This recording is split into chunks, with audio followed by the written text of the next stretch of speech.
Redevelopment sang tatlo ka mga public market kag Iloilo Terminal and Central Market project ang ginpresenta sa mga vendors.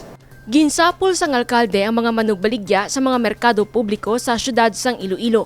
Diri ginpresenta ang redevelopment sang Lapaz, Arevalo kag Haro Big Market. Duha ka panalga ng plano nga pagatukuron. May parking area kag elevator agud mas mahapos para sa mga manugbaligya kag manugbakal. May food hub man nga igabutang sa diin matilawan ang mga manamit nga pagkaon sa Iloilo.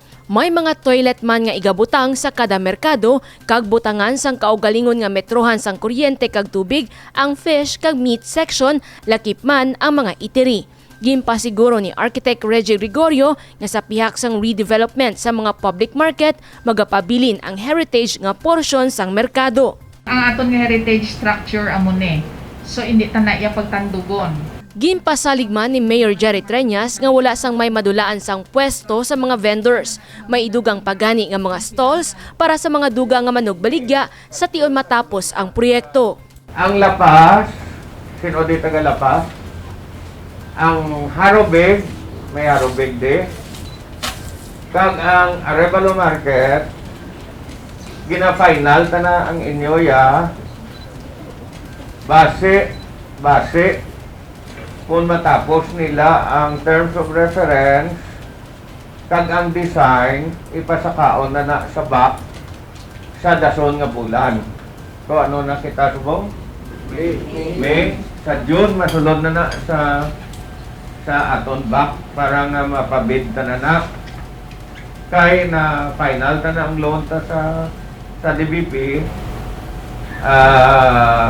ready na for bidding. Ang why na sang ibanan nga mga vendors kung pila ka mo amo man na Japon base madugangan lang kay sa babaw sang lapas kag sang haro kag sa arevalo butangan ta jutay nga pila ka bilog da nga stalls, mga kapihan kag mga batsuyan da kung sino gusto baligya dito. Butangan naton da sang duwa ka elevator para ang parts babaw ma elevators la panaog tapos nila pamakal makasaka naman sila sa babaw. So ready na yang design. Magluwas sa pagkaayos ang tatlo ka mga public market, bukas man sa public-private partnership ang Iloilo Terminal kag Central Market. Diri sarang mapatukod ang 5-story nga building, ang ground floor para sa mga manugbaligya. Ang second floor, himuon nga parking area. Ang nabili nga mga floor, depende sa plano sang investor. Apang ginapananaw sang syudad, pwede inihimuon nga lugar para sa business process outsource company. Pabor ang mayoriya sa mga Market Vendors Association sa mga plano nga ini para sa pagpatahom sa mga merkado publiko. Ako ya pabor gid ko ya nga patahom mo lang aro big market bangod nga damo kami sa mga investors dira nga nagakaladto kag makabato kami sa mga mall siyempre ang haro big market sa pagkakilala nila do bisyado ka ano mo ka do kahiko sang una po siguro nakita naton so sa pa-improve siguro mo na ang time nga ang haro big market makabato na gid. May gani kinkuan na ipakayo nang lapas sa public market. Ang market naton, pasalamat ko kay Mayor nga sa sining muna nga ipakayo. Actually dugay na ni. Ang kunang rason per mi nga pandemic, kunang rason per mi nga alang-alang sa tsimpo, ti sa ubing tsakto nga tsimpo. Ako ya bilang presidente sa lapas sa public market, ang gusto ko gid nga matabo kay sa damo mayor nga nagsulod sa aton binaw syudad. Si Mayor Jerry lagi na pa kayo. Actually ang pagsulod ginakon so na damo gin request kay Mayor tanan ginakomodate ni pagpataas etc. Subong ang actually problema nato na sa mga vendor nga gatubod ang atop. Ti subong iba nga reklamo nga hindi lang ti reklamo man sa lang gatubod ang atop ti subong kay pa kayo nga maging nami nga hindi naman ta. Do ka opposite sa ginapangayo nila bla. Subong bilang presidente kag sa amo niya gambal ko sa lapas lang gid. Nga willing gid ang mga vendor nga ipakayo ang amon market para maka-compete kami sa mga malls besides that ang lapas market dan ara dang ang Batsoy Capital. Sa mga proyekto nga ginpresenta, ang Vendor Association lang sang Iloilo Central Market ang nagapang duha-duha pa. Ginatagan sang alkalde sang dugang nga tion ang mga vendors agod panumdumon ang proposal. what is for the greater good of the greater number. Sa subong ginahikot na ang mga lugar sa diin temporaryo nga igabutang ang mga manugbaligya sa tion magsugod na ang proyekto. May duha naman ka investor ang interesado para sa Iloilo Terminal and Central Market Project. Apang padayon gihapon ini nga bukas para sa iban nga mga investor. Jennifer Garcia Hernandez para sa Level Up Patrol. Mga estudyante sang Technical Institute of Iloilo City ang nagpaidalum sa on-the-job training sa Iloilo City Hall. Delikado nga trabaho ang pagsaka sa mga poste kasubong man ang pagpangutod kag kaayos ng kable sang kuryente. Apang ini ang trabaho nga luyag ni Jade Godwin Pareño.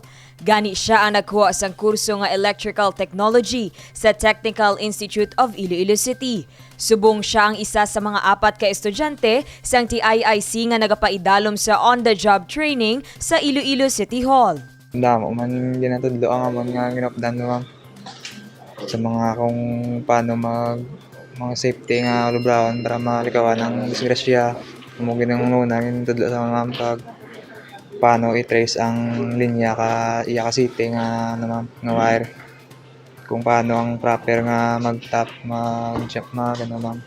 Connect mga mga dapat timuon kung kaobra kung way pa obra mo na gano. Una budlay man di delikado pero ang safety na akong gidurme ka para para magdugay lang ang sobra kag planggaon ng kurso o para mag-enhance pwede lang nga skill kag learnings man. Salamat gid kay mahal man dan sa mga eskwelahan nga mga university man dito do lang allowance mga ginaproblemahan wala mga megabyte kaya thank you kami kay Mayor.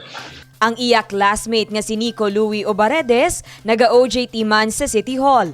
Ang pagtrabaho may kaangtanan sa electrical ang iya abilidad. Gani, nag-eskwela siya sa TIIC. Kay do amon nga akon nga mas prepare do kita ko yakon sa muni nga obra sa pag like kuti wire mga wiring. So first choice ko gid ang electrical. Bale 2 years course sa munin ko test da sa TIIC Molo. Tas do okay man lang ang dalagan sing mag-eskwela namon do tawhay man ka do subong nga rin kami sa OJT. Nakasaba kami sa mga activities kag upod kanday sir sa field saka sang mga poste kag kung manda nga nila ay obra nila. Si Gabriel Franco naga-enjoy sa ila nga training. Ilabi pa kung sila ang mag-field, bangod hands-on ang pagtudlo sa ila. Kasubong man ni Jose Palcat Jr. nga iya man kaupod sa OJT. Namin mga damo kami nabalaan sa pag-umpisa namin sa sa kami din sa poste. Damo may learning na nabalaan sa mga professional mga electrician muna. Mami willing dito siyempre namin blang obra man pag gusto naman mga obra sa mga panakod street light, sa more electrician, electricity gid mo. Mga nailalabra na obra mo naman. Then tapos observe mo sa mga barangay mo. Nahibaluan nakakuha ang TIIC sang 90% nga passing rate sang ila mga graduates. Kag sila ang naga-offer man sang libre kag dekalidad nga pag-eskwela sa mga kubos nga pamatanon.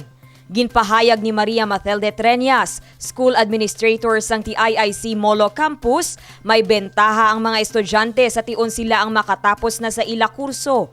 Bangod ang trabaho na mismo ang nagahulat sa ila. Magluwas diri, mayara na sila sang National Certificate Level 2. Very fulfilling kay ang duwata na kaskwelahan amo naghatag sa aton sang patapos sila sang college education, akong tech-work education. So because nga para nga sa uli mabuligan sila nga maka self-sufficient kag maging ma-employed. Kay amo gina ang aton nga kuan sa duwata nga eskwelahan nga buligan sila nga sa uli makakita sila sa obra kag para maka-improve man sa ila makabulig sa ila kay sa ila pamilya.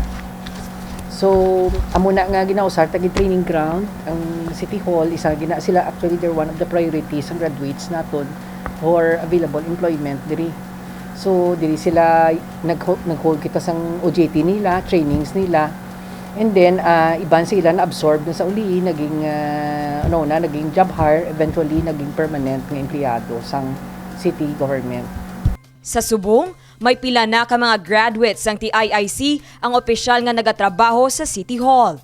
Madako gid kay tungod nga sila mismo gin-equip naton sila sang skill, makabulig sa ila makakita sang trabaho. Ang aton nga ang peso office naton nimo patawan naton nga partner para man nga mabuligan sila kakita sang jobs. So tanan nga mga list sang graduates naton gina-supply naton sa peso office naton para kung may ara sa mga job opportunities sila kontakon man dayon sila. Nahibaluan duha ka mga plumber nga graduates sa tiic ang na-hire na sang Iloilo City Beautification Program.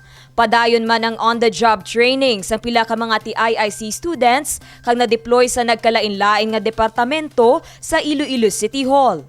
As of now, nagadugang kita sa mga course may ginaplano kita, so gina-comply naton like sa tiic, sa Techbook School, so under kita sa TESDA. May ara kita da subong emergency medical services nga inugdugang course naton, and then may ara kita sang culinary arts naton nga i-register ta na gid nga as kurso na gid, and then may mga driving kita da nga mga courses kag ang massage therapy. Pila sa mga kurso sang tiic amo ang culinary arts, welding, housekeeping, basic computer literacy, plumbing, automotive kag electrical related courses. Ini nga mga courses sarang matapos sang duha ka tuig. Dane Raffles para sa Level Up Patrol. CCTV dugang ang mga suga kag outpost ang igapahamtang sa Iloilo River Esplanade. Ginsapol ni Mayor Jerry Treñas ang mga katapos sang PNP, Iloilo City Beautification Team, Public Safety and Transportation Management Office kag City Engineers Office.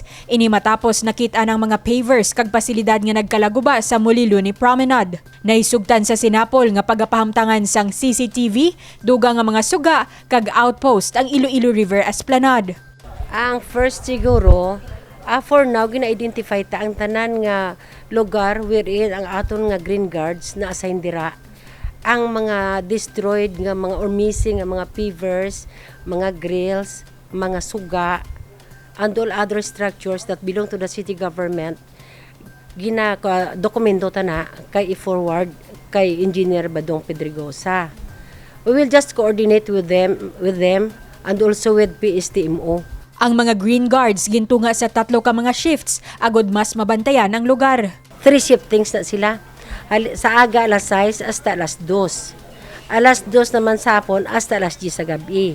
Alas 10 sa gabi up to 6 o'clock sa aga.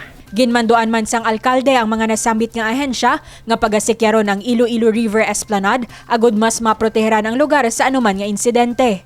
Ang aton nga istorya nga 24 hours ini nga pag-deployan sang tawo kag monitoron sang aton 3 ni ka mga opisina, PNP kag aton nga green guard to make sure nga hindi pagabusaran sa mga tawo nga nagakadto dira kag may mga malain nga intensyon. Para kay Kunlo, dako ang mabulig sa mga igaduga nga pasilidad sa lugar, ilabi pa ang pagpahamtang sang CCTV.